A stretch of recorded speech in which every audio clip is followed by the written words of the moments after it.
It's time for Dialogue Conspiracy with political research specialist Mae Brussels, who for 3 years has shared with us her decades' research into political assassinations and abuses of power in this country.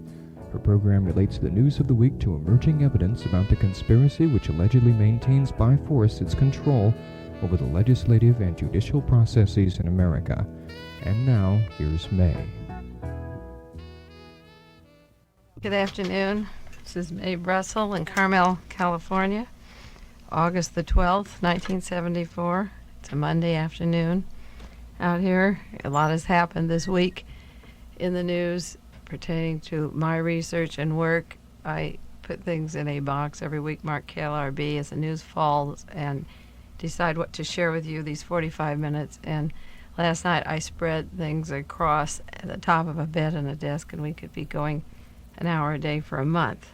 Everything came down not fast enough, but fairly fast. The king is out. King Richard is out. The regal image of the monarch is gone, and he's replaced with the admiral. And we now have the Pentagon, and the admiral is a president. The Defense Intelligence Agency can safely run the White House. It will be infiltrated with members of the Pentagon as staff directing their selected agent, known as President Ford. I'm not going into a lot of thoughts that I had this week. I promised people on the telephone I'd share with them, but I want to just say that Richard Nixon was consistent to the very end, if nothing else. The Monday of this week, he signed a weapons bill for $22.2 billion of military procurement, and he had a $1 billion ceiling of military aid to South Vietnam, which for all practical purposes has been going into corruption, dictatorship, torture, and exploitation. And the same time, Thursday afternoon, before he left office and resigned August the 8th, 1974, he vetoed a bill of $13.6 billion that would be funds for farm programs, funds for food stamps, for rural sewers, environmental programs, and consumer protections. It all was vetoed.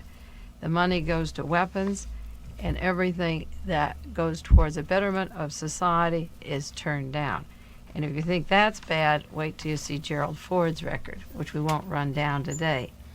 Roy Ash of the Office of Management Budget, man I keep hammering at, revealed that the firm that he worked for, Litton Industries, is behind in their contracts for those ships that they're making, 5 amphibious assault ships, each one costing $153 to $228 million.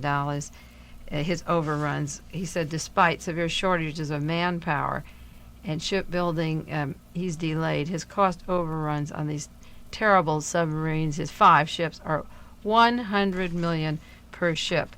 And then I read my local papers, the Chronicle and the San Jose Mercury, and a few offices that mismanage some food stamps or welfare programs in the terms of $60 or $600. The whole place is closed up because they mismanaged some piddly little dollars. But Litton Industries had a cost overrun and increased their outlay this year. It says $228.2 million and $1 million per ship. They're a little behind the time, a slowdown, and the taxpayer keeps funding. So true to his stature, consistently against the people, also was vetoed the legal aid program for the poor to stop law schools that are, in quotes, antisocial agitation. That means helping people who are innocent get out of jail or prepare legal briefs for these people.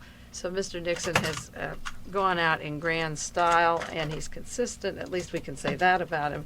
For sure, he's consistent, and that is what was on his desk the day he left office with his sad maudlin speech downstairs to the help. I gave the name of a gentleman in New York who has a bibliography list, which is terribly important, and I got a lot of calls this week about it.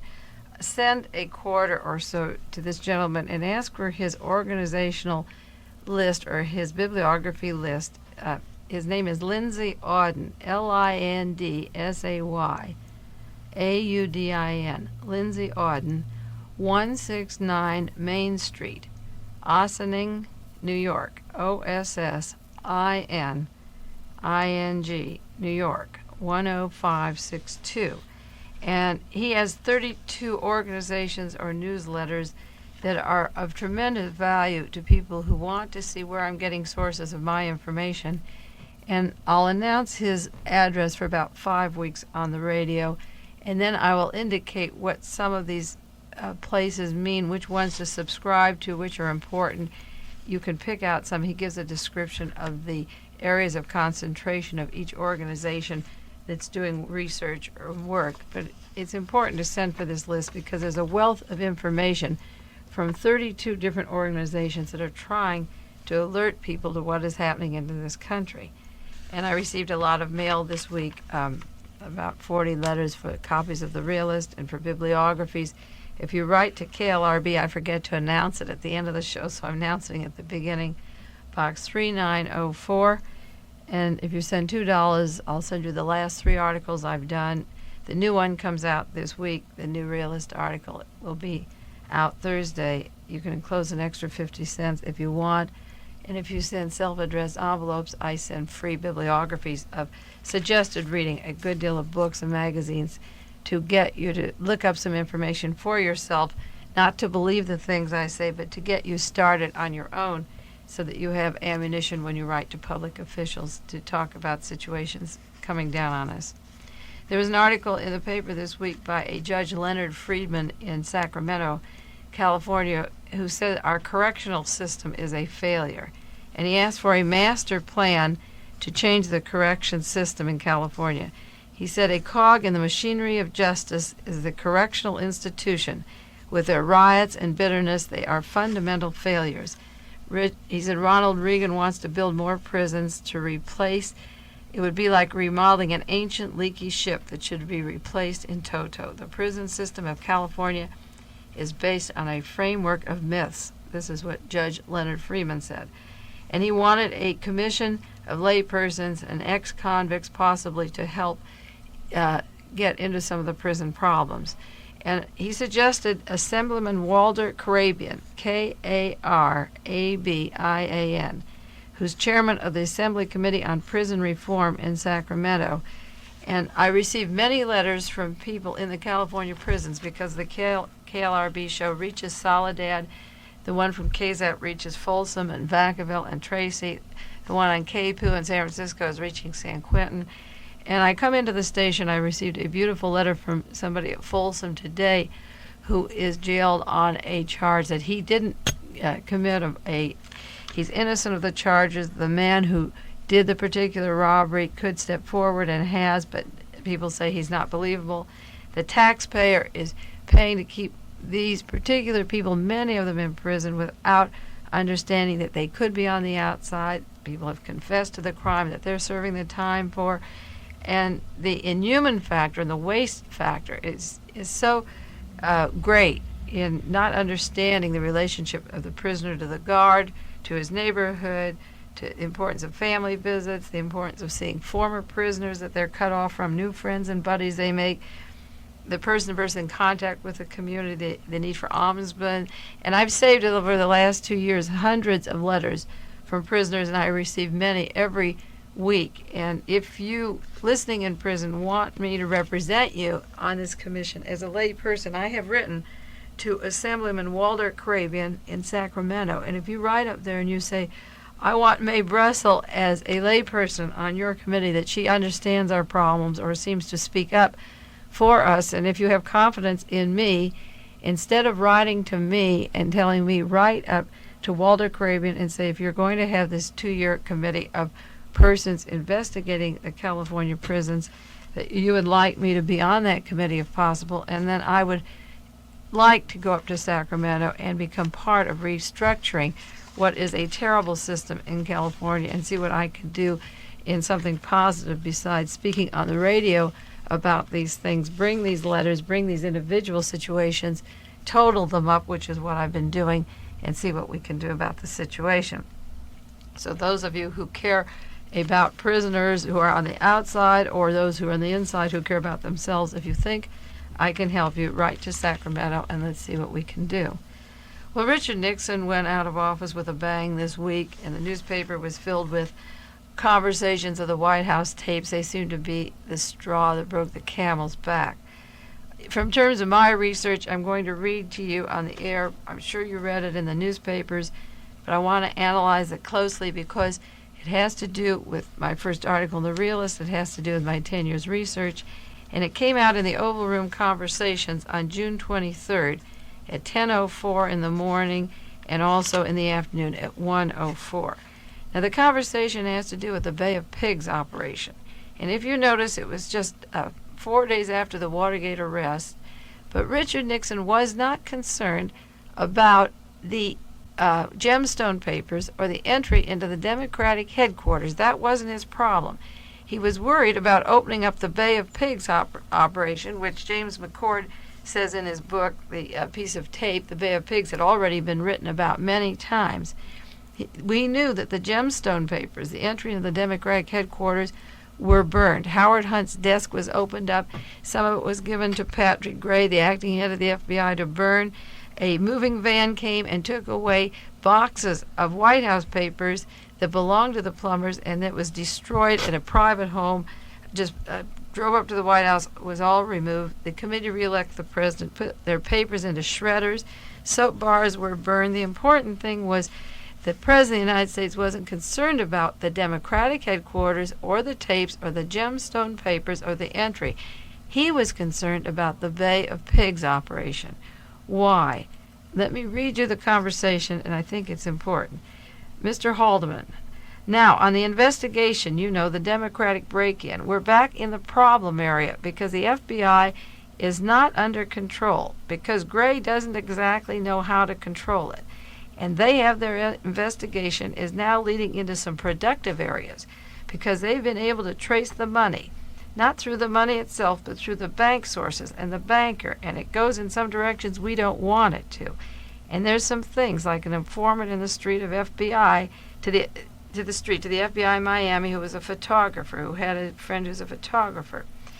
And it's things like that that are filtering in. Mitchell came up with yesterday, and Dean analyzed it carefully and concludes and concurs with Mitchell's recommendation, the only way to solve this. And we're set up beautifully to do it. And that's the only network that paid any attention to it last night was NBC. It was a massive story on the Cuban thing. Now, he says Gray isn't set up to handle this. Gray doesn't know exactly how to control this. The investigation is getting out of hand. Well, Patrick Gray belonged to the National Security Council. He was acting head of the FBI. He had covered the investigation of the ITT. He had covered an investigation of the Teamsters links and to Las Vegas, and an investigation that was going on at that time. He had covered the Wallace shooting, the Arthur Bremer thing. Covered means put the lid on it so that the truth didn't come out. He covered an investigation in California of the provocateur planned Isla Vista riots, and he covered the murder of Ruben Salazar. So he was every bit their man. I have a record of 7 major cases of Patrick Gray from the Justice Department, and the FBI put the lid on. So why wasn't he able to handle this? Well, in a conversation in McCord's book, he mentions a conversation between Patrick Gray and Dean at this particular time. And Dean assures Patrick Gray that they have to cover this up. He tells them they have to cover it up. And he says, who in the FBI is going to cover it for us? And Patrick Gray, he didn't use the words who's going to cover it for us. He says, who's in the FBI, looking it up. And the answer was Charles Bates of the FBI. Now that's an important answer because Charles Bates is going to come out to California and be the agent in residence that sits in the home of Randolph Hearst every night and covers the fact of the CIA FBI operation on the kidnapping of Patty Hearst. Charles Bates was removed from Washington, D.C., where he was the FBI investigator for the Watergate affair, and then he is to move to California to handle the Hearst case, which I said was planned in 1970 and was already set to go before the Watergate ever took place. Now, back to the White House tapes at 10:04 on June 23rd in the Oval Office.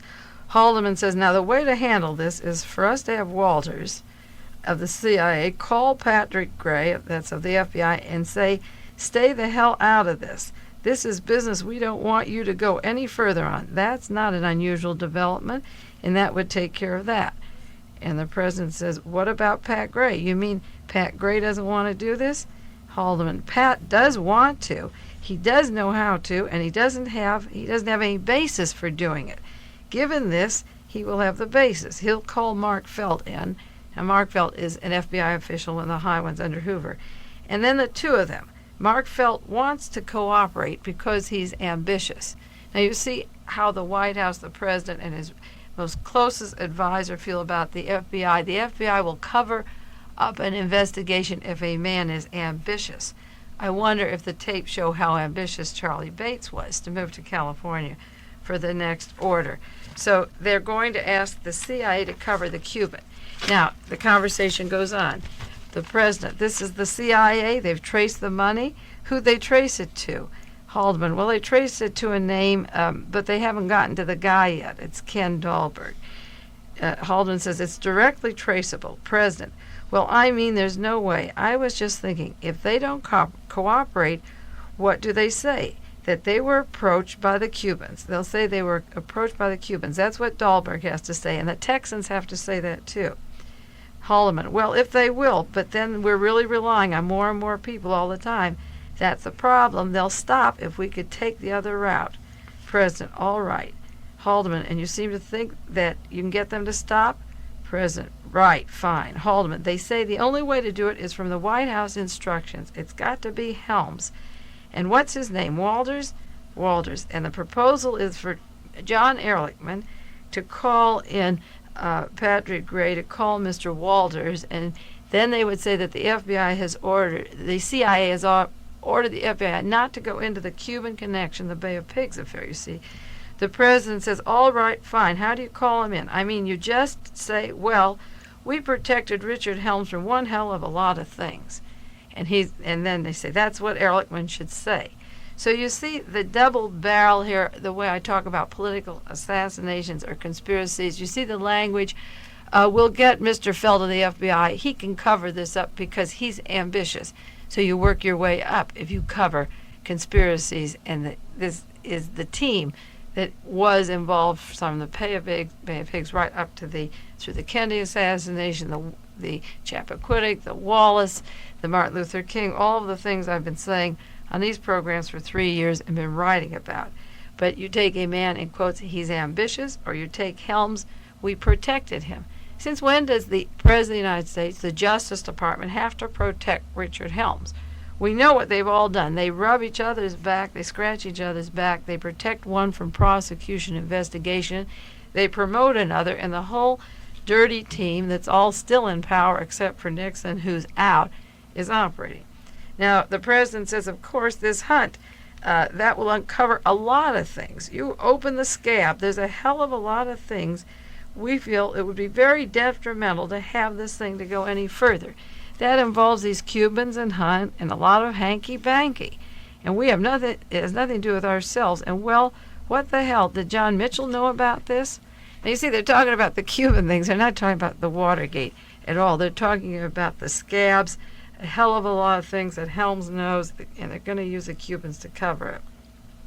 They talked again about the Bay of Pigs. Haldeman says, hell, yes, Mitchell, we can hit on any time we get a chance. We've got a reason for doing it, for going to them. President, when you get in unintelligible, people say, look, the problem is that they will open up the whole Bay of Pigs thing, and the president just feels that, without going into details, don't list them to the extent to say there's no involvement.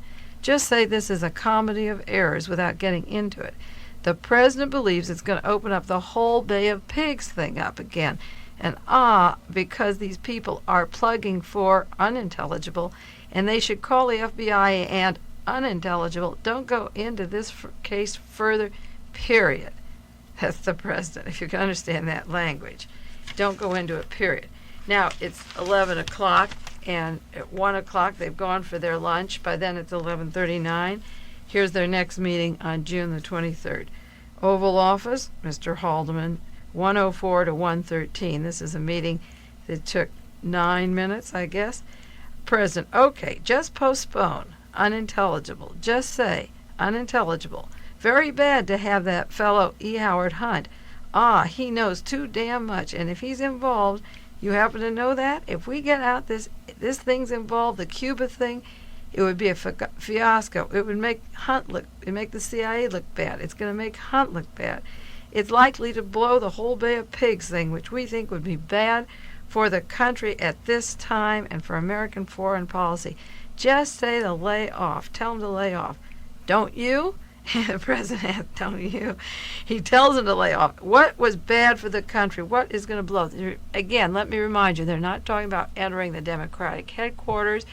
This immediately after the arrests, a few days after the arrest, after the gemstone files are burned, the Hunt tapes are gone. What's in his desk is opened up. Some is gone home with Patrick Gray. Some is in a van that's going to be burned. Some was to be deep sixed in the water, or told to be drowned. James McCord's his typewriter ribbons have been burned. Everything's been scrambled at the CIA office, but this is what he says. It would make the CIA look bad. It's going to make Hunt look bad and likely to blow open the whole Bay of Pigs thing, which we think would be bad for the country at this time and American foreign policy. Tell him to lay off. Haldeman, yep, that's the basis to do it. Just leave it at that. President, I don't know if you'll get any ideas for doing it because our concern political unintelligible. Helms is not 1-2 unintelligible. I would just say, look at, because of the Hunt involvement, whole cover, basically this. Haldeman, yep, good move. Well, E. Howard Hunt was the case officer at Mexico City when Lee Harvey Oswald was at Mexico City, and the men that worked with E. Howard Hunt had all worked in the Bay of Pigs operation that were involved in the Watergate, and the arrangement of Clay Shaw down in Mexico City was related to E. Howard Hunt. But the President of the United States is saying America can't handle this at this time. It's bad for the country. And Haldeman, yep, that's the basis to do it. Just leave it at that. Okay.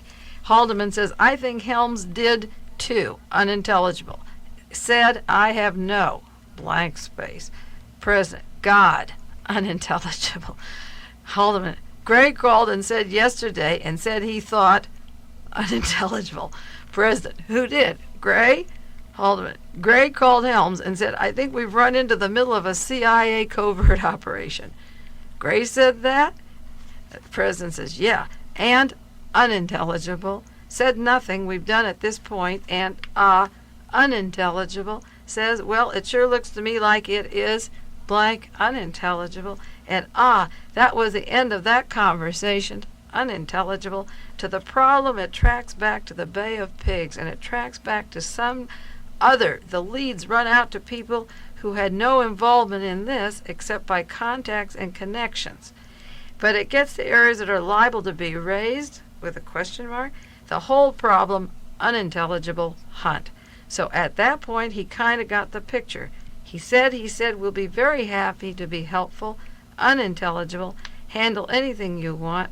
I would like to know the reason for being helpful. I made it clear to him he wasn't going to get explicit, unintelligible generality, and he said fine. And Walters, unintelligible. Walters is going to make a call to Gray. That's the way we put it, and that's the way we left. President, how does that work, though? They've got to unintelligible somebody from the Miami bank. This is Haldeman, unintelligible. The point John makes, the Bureau is going on this because they don't know what they're uncovering. Unintelligible. Continue to pursue it. They don't need to because they already have their charge as far as the charges of these men. Unintelligible as they pursue it.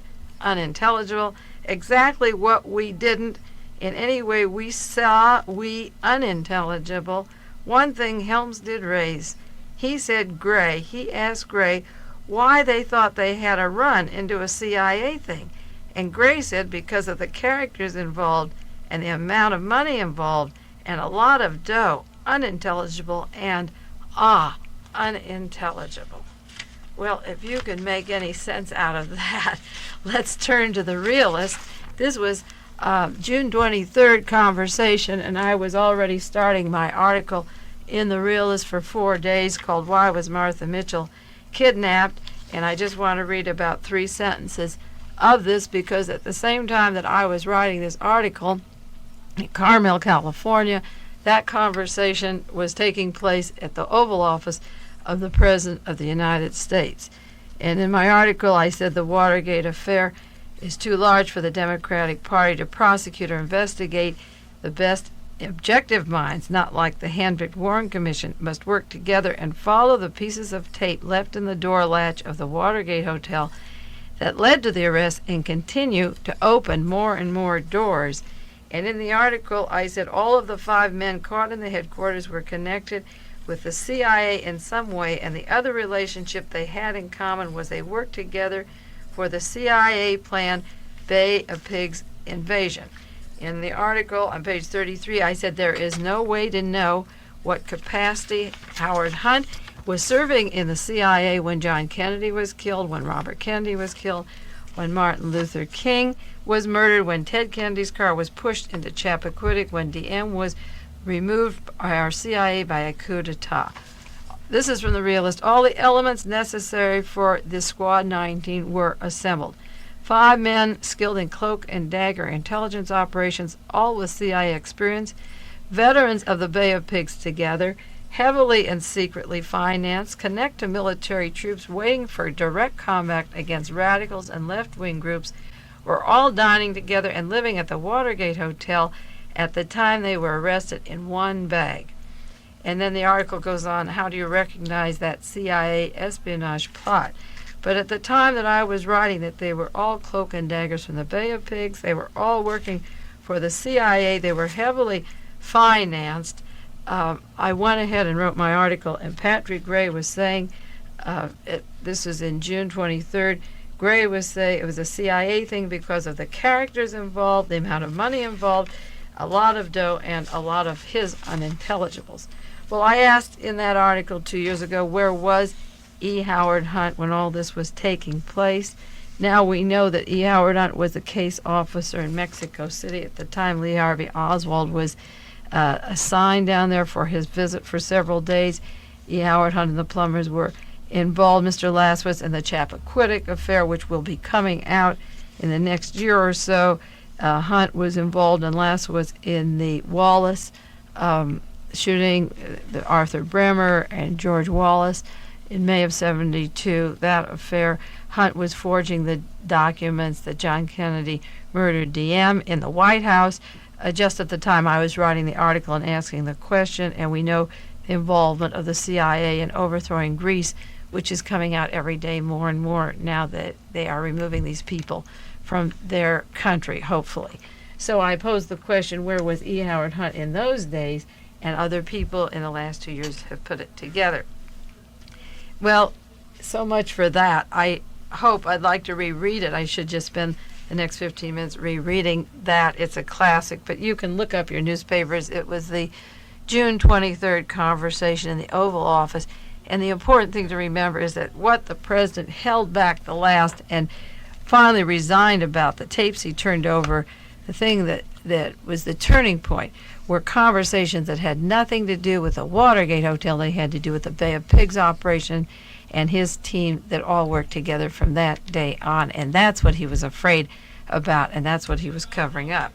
Well, President Ford, Saturday, the headlines of this week, August the 10th, President Ford says the nightmare is over. He pledges openness, honesty, candor in his administration. Whose nightmare is it? Is it Richard Nixon's? Is it Patrick Gray? Is it John Mitchell? Is it E. Howard Hunt or James McCord? Is the secrecy over? How can you have openness, honesty, and candor when that gentleman was on the Warren Commission and served to cover up the assassination of a president of the United States? Is he lying one more time? How can we believe a word that he's saying unless he gets into this investigation? And who is the nightmare over for? I did one show here of 23 people that have died just related to the Watergate affair. Admiral President Ford says the nightmare is over. I hope his nightmare is just beginning. If you heard the news this evening, the news service carried the story of his being at the Warren Commission, the very first meeting when evidence came that Lee Harvey Oswald was an agent of the FBI, which in fact he was, and also of Navy intelligence. And Gerald Ford had to know that. It didn't take me more than 3 months research, again, out in Carmel, reading the witness testimony to figure that out. And he heard direct testimony and evidence, which was later squashed. Well, the news of this week, I'm going to cover news pertaining to political assassinations, because Gerald Ford is our president now, and we have to continue to investigate these things. Our nightmare of having murders or assassins or cover-ups running our government will continue until we clean these people out, including the president, if he doesn't cooperate. I received a letter from Henry B. Gonzalez, congressman, and he thanked me for my letter. He's interested in reopening the study of President John Kennedy's death. And he said, "You're most kind to share with me some of the findings of your 10 years of research. I hope most sincerely it would be possible to get Congress to consider opening the investigation." But he said, "You know, of course, unless there's a large amount of congressmen sincerely interested, our efforts will be in vain. So please be sure to communicate with your own congressman and with others with whom you might have some influence." He said if he ever got out to California soon, he would look at my research and files. He appreciated the letter. So it's up to you who are listening to the program to write to your congressman, anyone that you believe in or like from any state, and tell them that you support the movement of Henry B. Gonzalez to open up the Kennedy assassination. The format of Dialogue Conspiracy always was to take the news of the week and show how it pertains to the past political assassinations, because there was so much news coming in every week over the past 3 years. But when the Watergate took place 2 years ago, the immediate shock of the men being arrested there and the news took a lot of our program time, although I did keep up with my listeners all the information on the various assassinations. But I want you to know that every day major information is coming out to open up the story of who killed John Kennedy, or on the James Ray shooting Martin Luther King. And I'll just give you some examples of what's in the news this week. And this is why you cannot sit back and depend upon the Pentagon or Gerald Ford to take care of your best interests. You should push for these examinations to be open, because there's many, many researchers around the country working. One of them is Dr. Cyril Weck.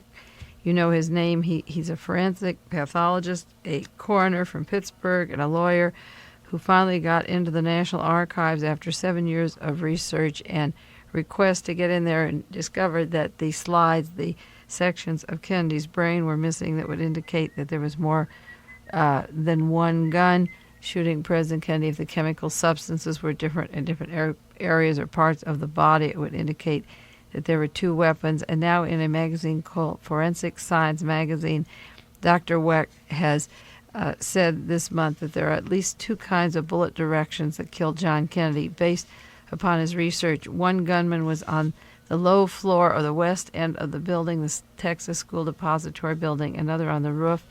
The autopsy was grossly incomplete, he said. An Army general, and this is new information that came out this week, assumed complete charge of the autopsy. It was done at a Navy hospital. An Army general took complete charge of the autopsy and ordered the doctors not to dissect certain wounds when the doctors wanted to recreate what happened during the assassination.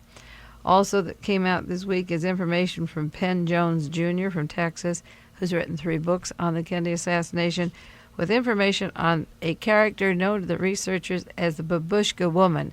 We have certain code words like bullet 399, and one of the things is a Babushka woman. This is a woman that you see in Life magazine or various articles in newspapers, who was at Dealey Plaza when John Kennedy was shot, and she was standing facing the school book depository and had a scarf, a triangle scarf over her head, and it took many years to identify her. And this week, Penn Jones came out with the startling revelation of who she is, and now you can understand why it was so hard to find this woman, or why the FBI interviewed her, but didn't write her up as a witness at the Warren Commission hearings. She had a camera with a zoom lens that was taken immediately after John Kennedy was killed. It was taken by an FBI man by the name of Regis Kennedy. I shouldn't say immediately. He went to where this particular woman worked, which was at the Colony Club. He knew where to find her. She worked next door to Jack Ruby's Carousel Club. She was married to an important crime syndicate figure in the area who was known for murders of killings. Her husband could and did kill many people in the Dallas area for organized crime. She claims that she and her husband had a 2-hour conversation, a private conversation in Miami in 1968 with Richard Nixon at the time he was seeking the presidency. Her husband was killed 2 years later, gangland-style murder. She was a close friend of Jack Ruby's. Ruby had introduced her to Oswald, who had been in his nightclub many times at the Carousel Club next door, and he always introduced Oswald to her as Oswald of the CIA, which, again, the news tonight is just bringing out the point which has been mentioned through the years that Gerald Ford knew from the first meeting of the Warren Commission that Oswald was an agent of the FBI. He served both agencies. This woman saw David Ferry at the nightclub at Oswald with Jack Ruby's nightclub, the Carousel Club. He had been in there many times. This was the gentleman that passed away from a karate chop in New Orleans when Jim Garrison, the district attorney, wanted to arrest him in conjunction with the Kennedy assassination. He also was an agent of the CIA as designated by Victor Marchetti in his new book, The Craft of Intelligence. The woman spent a lot of time in Jack Ruby's nightclub and next door at her own nightclub where she worked, and she also dated George Senator, Jack Ruby's roommate. A third revelation, which wasn't in the news media but will be surfacing one day soon, I hope, was it's based upon a call that I received. It's the third time I've heard from a certain party in Los Angeles that a man interested in revealing the facts about the John Kennedy assassination, he was one of the gunmen, may surface soon. The go-between between me and this major character lives in Los Angeles. There are documentations in archives, or in safe deposit boxes, and the story of the confession. When I received the call, I asked about the gunman because I knew there were 3 gunmen, and this party said, yes, that's right, you have it correctly, he's one of the 3 gunmen. Why would he surface at this time, or why would an intermediary reach me? One of the answers is that a lot of people are aware of how much research is linking the White House Watergate team to the Kennedy assassination or the other political assassinations, and they want to get protection from prosecution by naming the people higher up who hired them. A case will be heard pretty soon at the grand jury in Shell County, Tennessee, involving James Ray, the alleged assassin of Martin Luther King, who said there was a conspiracy and that he was a patsy for a long time, but was told by his lawyer to plead guilty or else he'd be barbecued and murdered. And James Ray is saying that he did not kill Martin Luther King, and he wants another trial. The Supreme Court turned down this request, but a grand jury is taking the information, and this is what they're going to be told. There are 3 witnesses that will appear before this grand jury. They were men who were involved, and 3 of them were paid $250,000 for the assassination of Martin Luther King. The triggerman received $100,000, and the 2 associates $75,000 each. The 3 men are going to name 4 prominent American businessmen. James Ray was their patsy.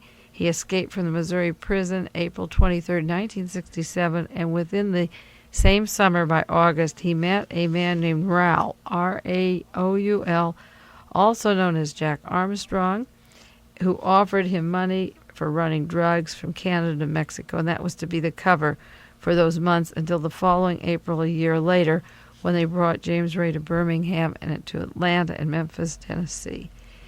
James Ray was in Birmingham, Alabama. He met Raoul there. He bought a white Mustang for James Ray, and he was told to purchase a high-powered rifle in Birmingham, which Ray took with him to Memphis. The gun was left in the boarding house as he was instructed. It had Ray's fingerprints on the rifle. Ray used the white Mustang for a getaway because Raoul ordered him to. He was down the street at the time of the shooting, jumped back into his car. Raoul was in his car, covered with a blanket.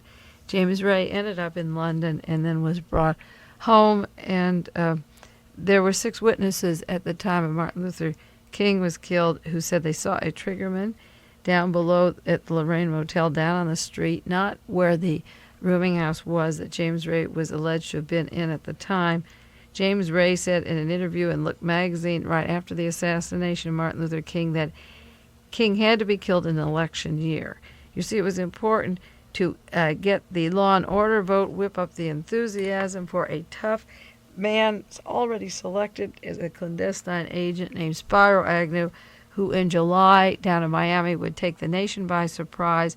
His only claim to fame, his big claim, was putting down the blacks at the time Martin Luther King was killed. That was his prominence, notoriety, and on those wings in the song and a promise, he became the vice president under the law and order ticket. I'm convinced that many of the riots in Newark and in Pennsylvania, New Jersey, Los Angeles, Detroit, Maryland could be arranged by the same people that arranged riots in Chicago in '68 or were arranging the riots in Miami for the convention that was to take place in order to come down on the radicals. And the whole Watergate team was set up for this operation and to kidnap radicals and discredit the McGovern people and the Democratic Party.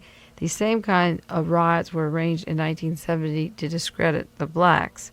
Percy Foreman, the lawyer for James Ray, said that he handled the case. He only told him what he thought was best for him, that he'd be executed if he didn't work out a trade. The trade was lifetime in jail or be executed. And Percy Foreman was sent there. He said there would have been more profit in a book if a book came out on James Ray saying there was a conspiracy, but he passed it up and he took a plea of guilty. Well, Ray said there was a conspiracy and he wanted to talk, but the job of Percy Foreman as the attorney was not to make money off of Ray, but to keep him quiet. And that's why these alleged assassins have to have famous lawyers to come in. The men like, say, Lee Harvey Oswald, well, he only lived 2 days, but in the case of Sirhan Sirhan or James Earl Ray, they bring in prominent attorneys from the CIA who make sure that their client doesn't talk and that he gets isolated once he gets to prison. So Gerald Ford, as the new president, right from the Warren Commission 10 years ago, is going to have situations here like this case opening up. Wallace is saying that the money that was sent, $400,000 to defeat him, never was received in the hands of the persons that were supposed to get it. George Wallace says, I'm a victim of Watergate, and he announced that many people are now working on his case, which is the truth, and I hope that that opens up within the next months in a short time. I spoke 2 weeks ago of an article on the Ted Kennedy accident at Chappaquiddick, an article by Robert Sherrill in the New York Times, which begins with the statement, a car owned by Ted Kennedy went into the water. He never said Ted Kennedy drove the car. And Midnight Magazine, August 5th, comes out with an article by Dukes County Sheriff Christopher Look, who said, I know and he knows, meaning Ted Kennedy, someone is fabricating a story and I'm not the one. He said he saw the registration card, the license number of the car, and gave it to the medical examiner before the car ever got out of the water. And the sheriff said, I saw that car at 12:45 and there was a man in it. See, he spoke, the car pulled up to a curb and he went out to talk to them and they stepped on the gas. But he saw a man in there, he saw a woman there, and another person in back, and he never said he saw Ted Kennedy in that car. So that case will be opening up. Well, it's important to know that one of the things that brought poor Richard down this week had a lot to do with using the CIA to cover up the investigation of the Watergate, but that they were really stopping was the truth of the chain of command of a group of clandestine agents that received their power illegally through conspiracies and assassinations, and one of the men important in covering it up is now the President of the United States. We have to be more alert than ever, keep our eyes open, write to congressmen, write to public officials, and make sure that these things don't continue indefinitely. We have to stop this process at some point and stop the assassins from running the nation. And if Gerald Ford's talking about truth and candor, this is the time to put them to a test and open up the new evidence, because goodness knows it exists. Well, that's it for tonight. I'll see you next Monday. Take care of everything, and we'll meet again Monday, KLRB at Dialogue Conspiracy. This has been Dialogue Conspiracy with political research specialist Mae Brussels, who for 10 years has been researching the facts behind political assassinations and conspiracies in this country. Dialogue Conspiracy originates with KLRB FM in Carmel, California.